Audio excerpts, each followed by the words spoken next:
चांदबाली विश्व अंतर्जातीय योग दिवस पालन आज ହେଉଛି विश्व अंतर्जातीय योग दिवस।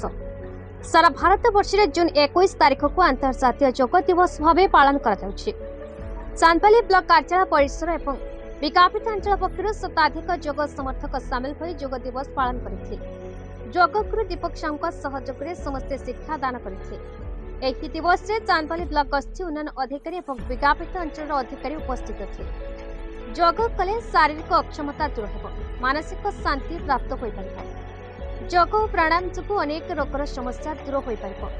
ତେଣୁ ବିଶ୍ୱର ପ୍ରତିବର୍ଷ ଜୁନ୍ 21 ତାରିଖକୁ ସେଥିପାଇଁ ପ୍ରଶାସନିକ ସ୍ତରରେ ବିଭିନ୍ନ ସ୍ଥାନରେ ଯୋଗ ଦିବସ ପାଳନ କରାଯାଇଛି।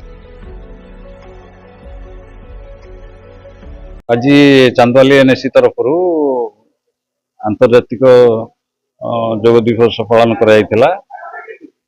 सहरांचल विभिन्न वर्गर उत्साहित लोक मैंने आसिक योगदान करते, बहु लोक योगदान करते। सहित प्रशिक्षण दि जाइथिला।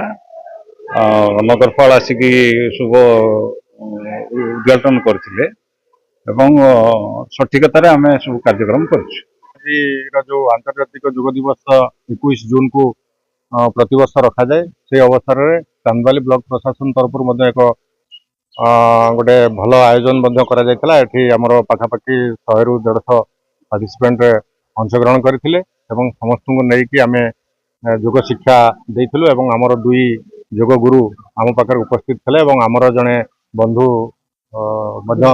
दिलीप बाबू आम सहित जोड़ी होते समस्त चांदबाली अनेक अंचल आसवा पार्टिसिपेंट मानक आम धन्यवाद दौचु।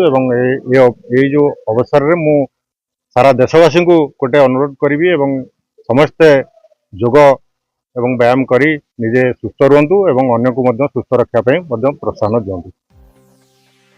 चांदबाली किशन पात्र रिपोर्ट भारत न्यूज।